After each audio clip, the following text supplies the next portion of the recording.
Basically, what I was exploring, what I was interested in was, so before starting my research, I was really looking into galleries that had some sort of activist and also quite physical, visual, something you could really get into and feel quite hands-on with. Something that would stimulate the senses as well as the mind and have some sort of relation to helping people. So what I looked at was, the Arno Fini. So I was looking at mythologies and femininities and domesticity as the ways that they relate to fine arts and crafts. So this is sort of my preamble.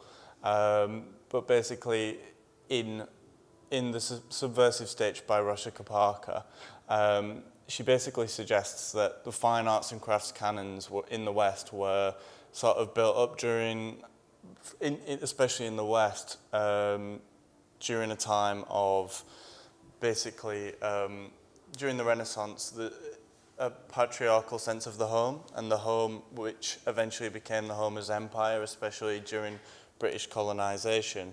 But the images that are seen in the home and the positions that women took, especially in the home, were those of domesticity and submissiveness, which was based off these images of the Virgin Mary and of Saint Margaret, who essentially were both originally quite powerful figures during the Middle Ages. They're often seen as, real powerhouses of womanhood, but they were sort of changed, their codes were switched in a way visually and through the practice of embroidery and fine arts division in the Renaissance from masculine, like patriarchal painting and that sort of, the higher tiers of gallery work and the white cube as we have it now, and women's art, which would often be making work that was decorative. It was for the home, it was for the family, and it didn't have that status, and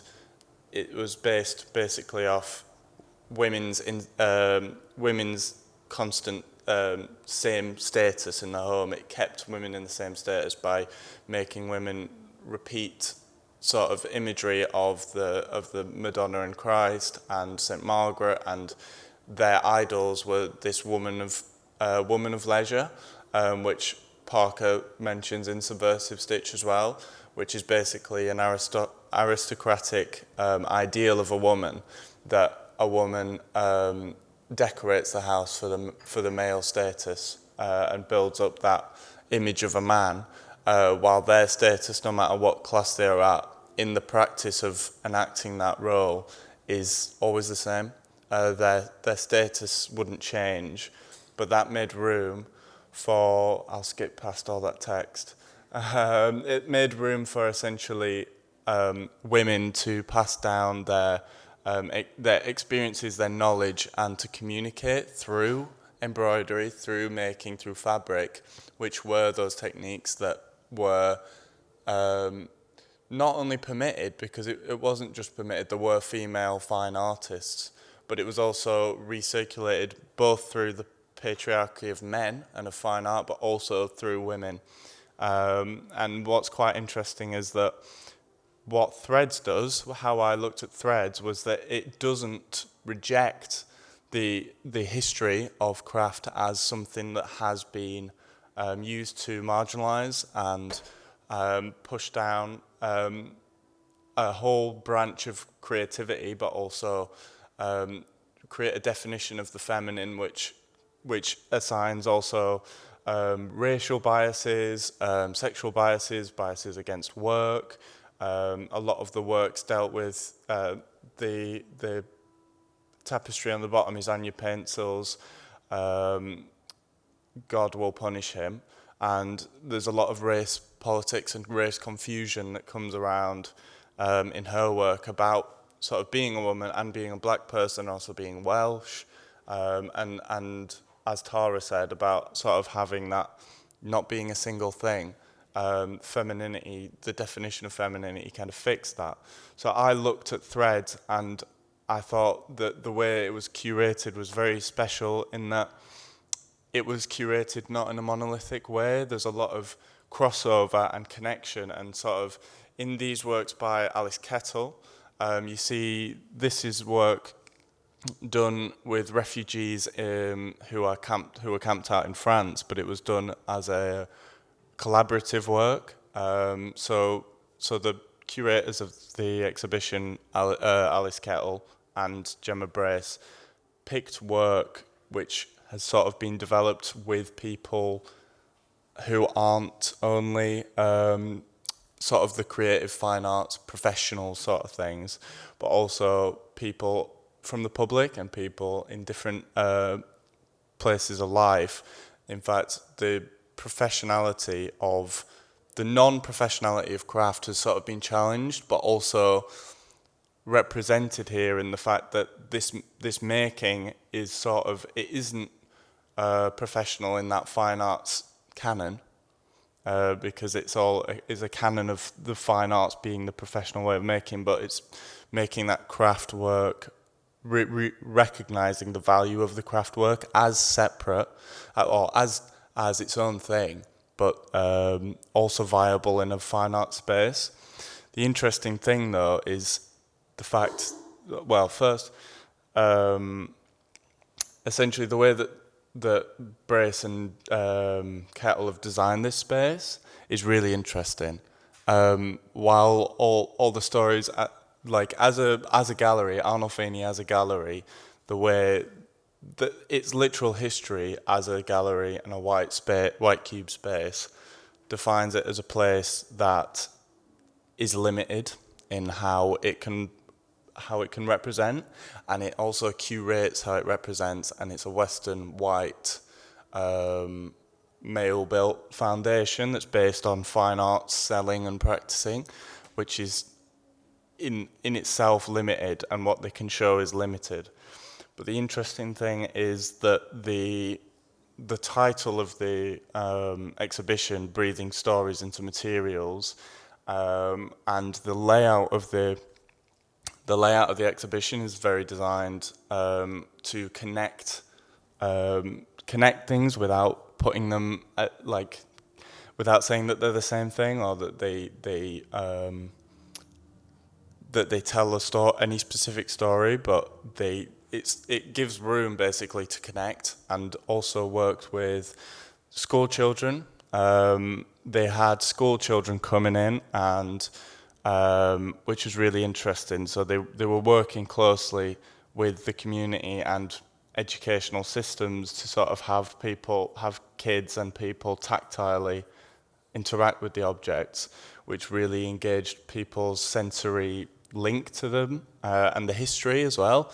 As Tara said about the history of the objects, in this exhibition it was really interesting how the placards really went in depth into the tactility and the materials and the techniques used, the history of those techniques, and embroidery, different types of embroidery, whether that's from Africa or this is Mina Al-Sol's Mina Al-Farouk, which is she's from the Middle East, but this is her own sort of method of translating women's stories of domesticity and the experiences and their rebellions, but also the ways that their rebellions were based in patriarchal history.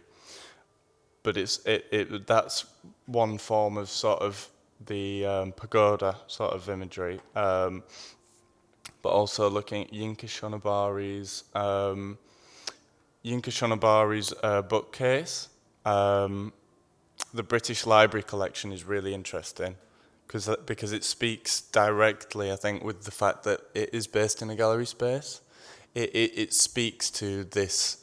I feel the curation of having this in the gallery is in part an awareness on whether there's an awareness or a lack of awareness. It does speak to the fact that the Arnolfini is this white bookcase that carries these generations of books and claims to be a complete collection, even though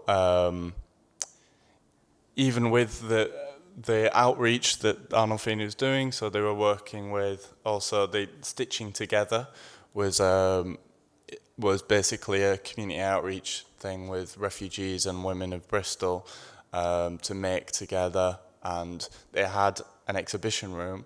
But what was interesting was basically the fact that their room was separate. Their room was separate to the rest of the exhibition, and it definitely had interesting works, but they were not treated with the same gravitas as the sort of core works that would be traded and that sort of give the gallery space its purpose. And that's a definite limitation that's shown of the gallery space, and this work really is interesting in displaying that lack of a potential in some ways, or the restrictions absolute necessary of a gallery space, and maybe the necessity for a different space to achieve the goals of the Arnolfini and of the curators, which the Arnolfini's goals, one of them is to present unseen and underground artists like these women. So these are the women's artworks that were made. And we're questioning here, what is the professional? But the thing is that the professionality of it is really a question of what does that mean to the artwork, and what does it mean to the people for it to be professional? I'm sorry.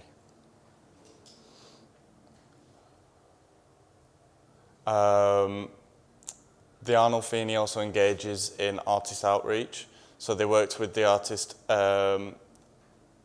Agnesi to complete this work over an extended period of time.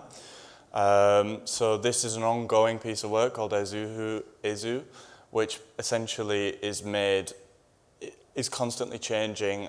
The materials are changing. This one was based a lot off found objects in Bristol.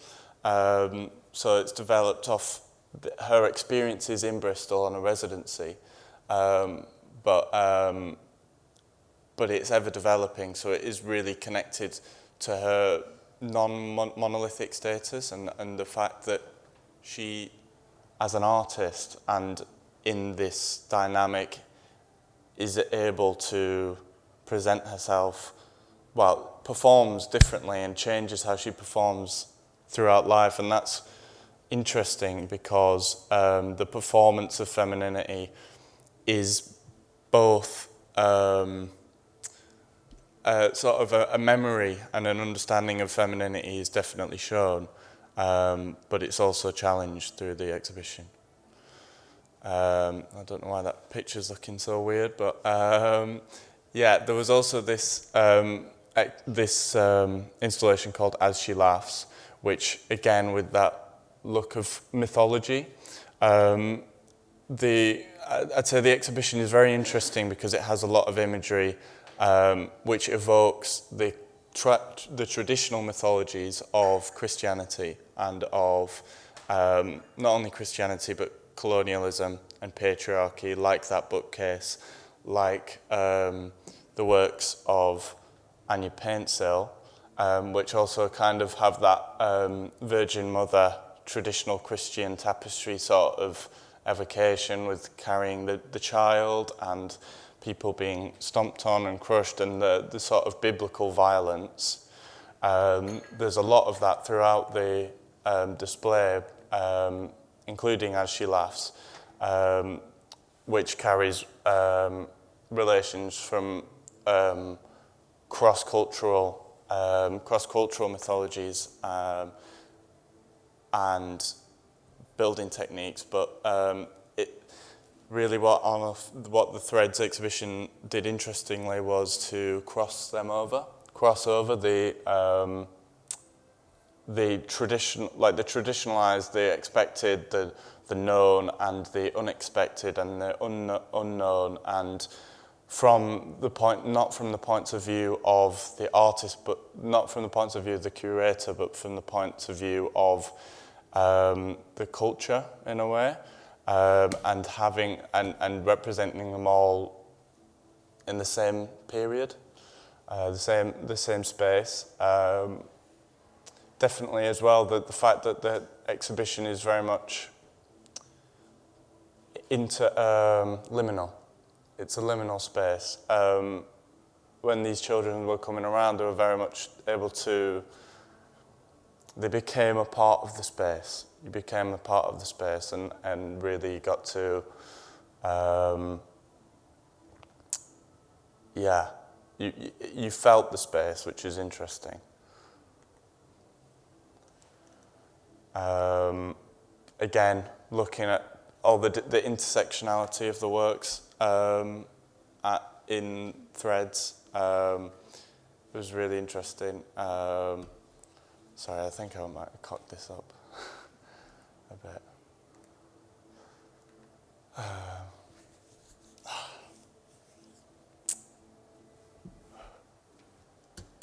Yeah, this work is one by Jung-in Hong, called Revoiced. And it's a really interesting one about the Korean miners. Okay, I'm going to go totally off script. Basically, what is interesting about the Threads exhibition is that, there's lots of things that are interesting about it, but really it's I'm just going to pause and think about what is important.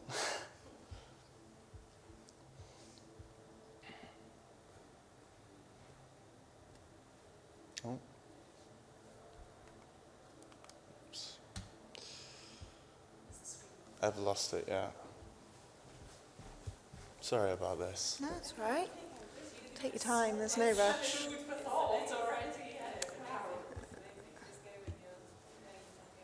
we go. Thank you. Yeah. I'm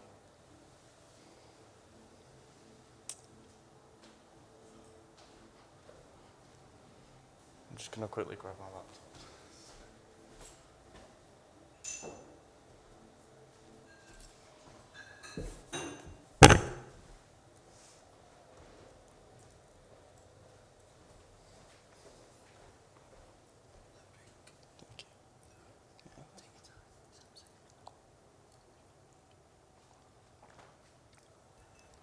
Thank you.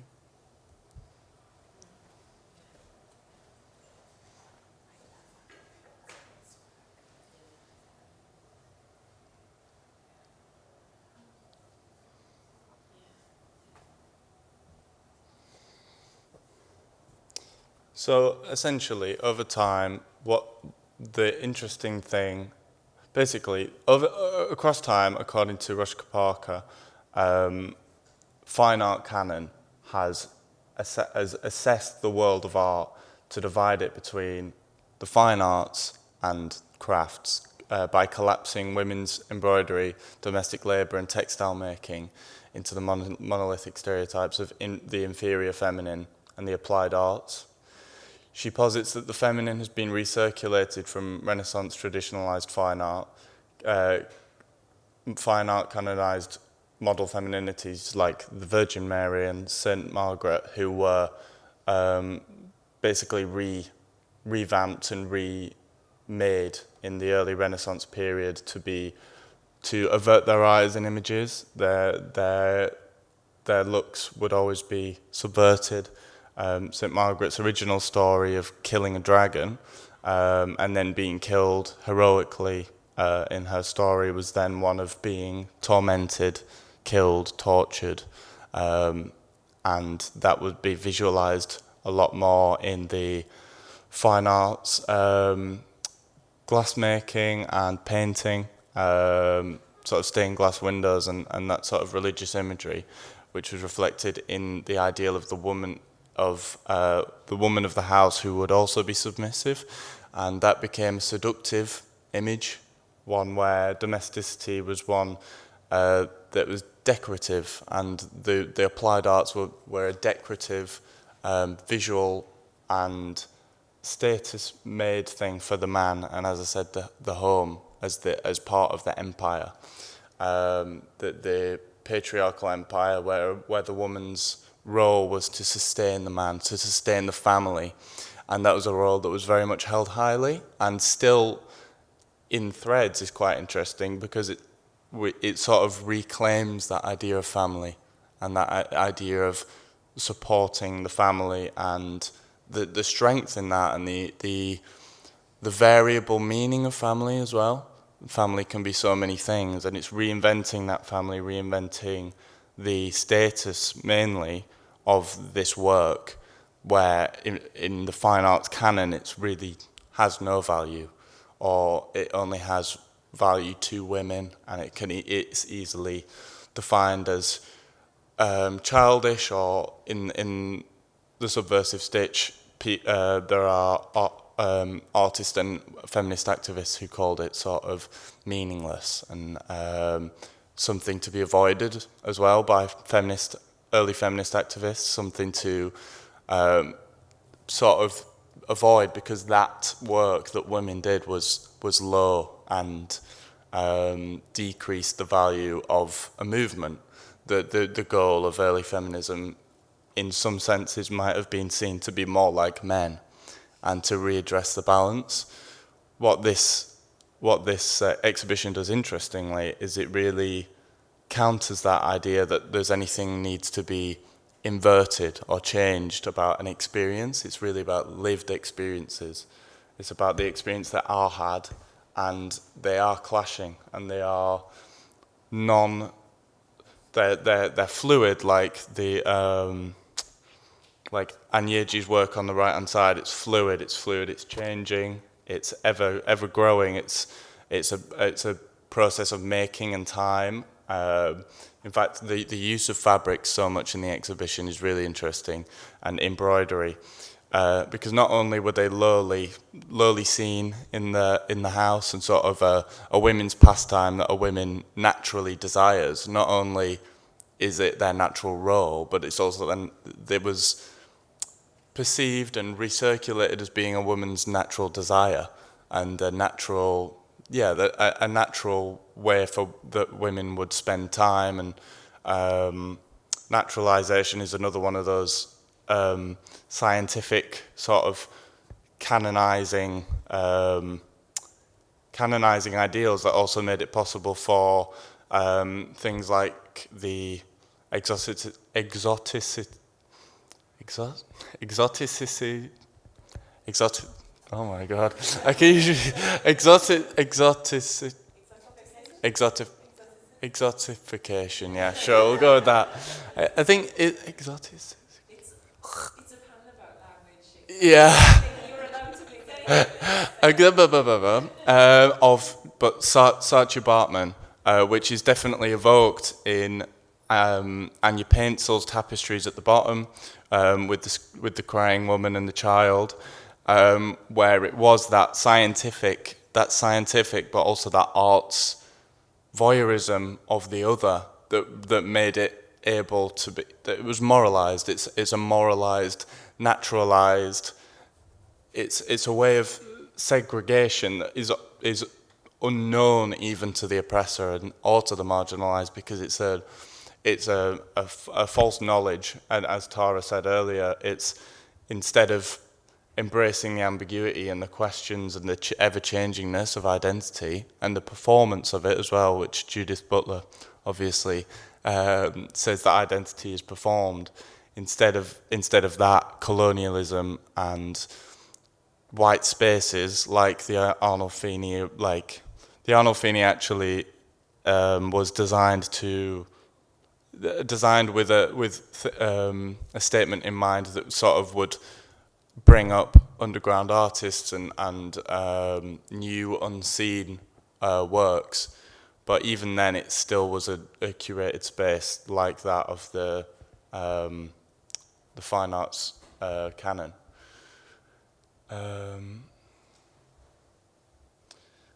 Roland Barthes also says that mistaking history for nature is one of the most efficient tools in the production of myths.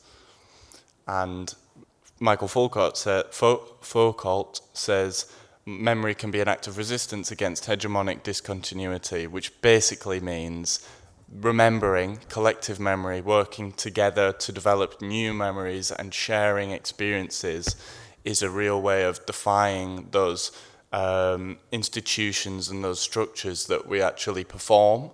These structures are not buildings, they're not, they're not other things, they're not supernatural bodies, they're things that are performed, but memory is a way to decolonize the mind.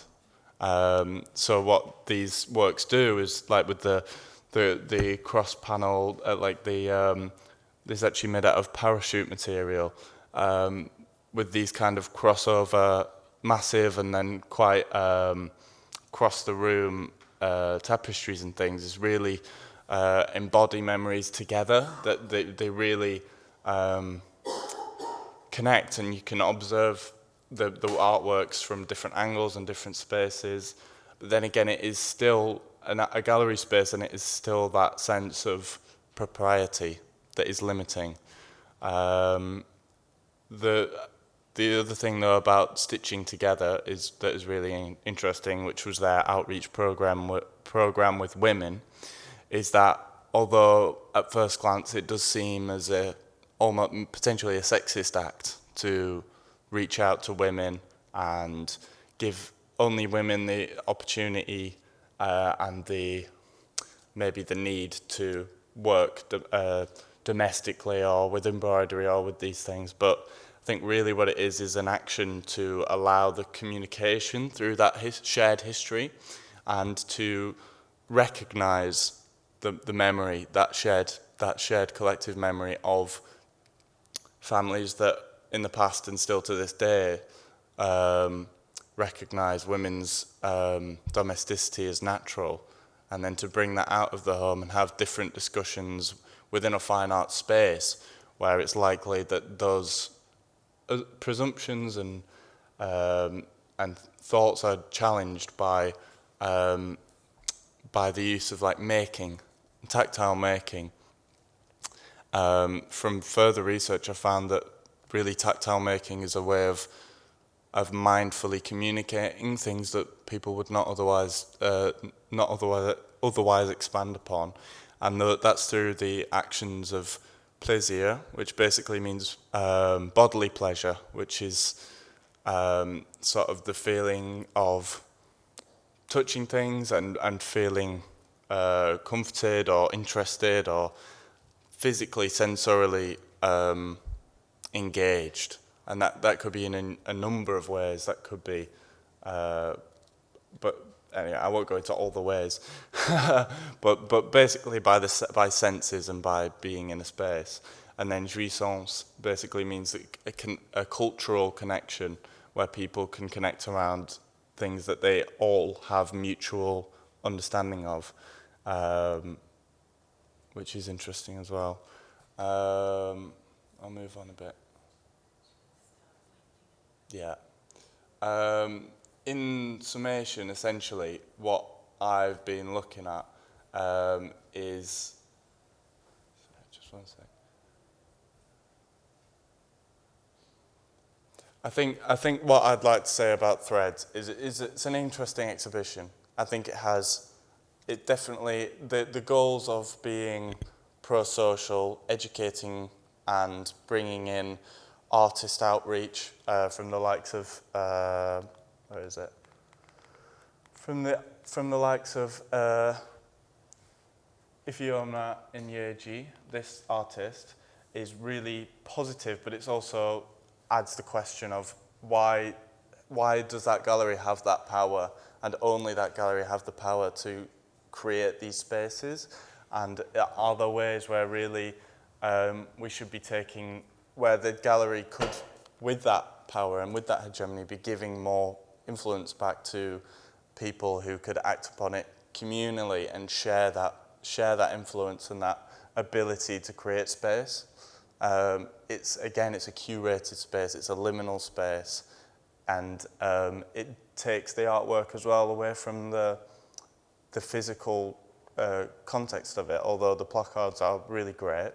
and they do explore the history of the materials. They explore, like with Yinka Shonobari's bookcase, they explore how this is the African batik, and that it was stolen by the Dutch, and that's been reclaimed as a cultural icon of North African culture. At the same time, it's still restricted in the white bookcase. So, yeah, in summation, do we need a gallery? What is the use of the gallery? How can the gallery be used? Maybe to create more brilliant spaces like this that are good for engagement and for connecting people around a creative space, but remove that, as you said, that elitism and that fine arts canon. Thank you very much.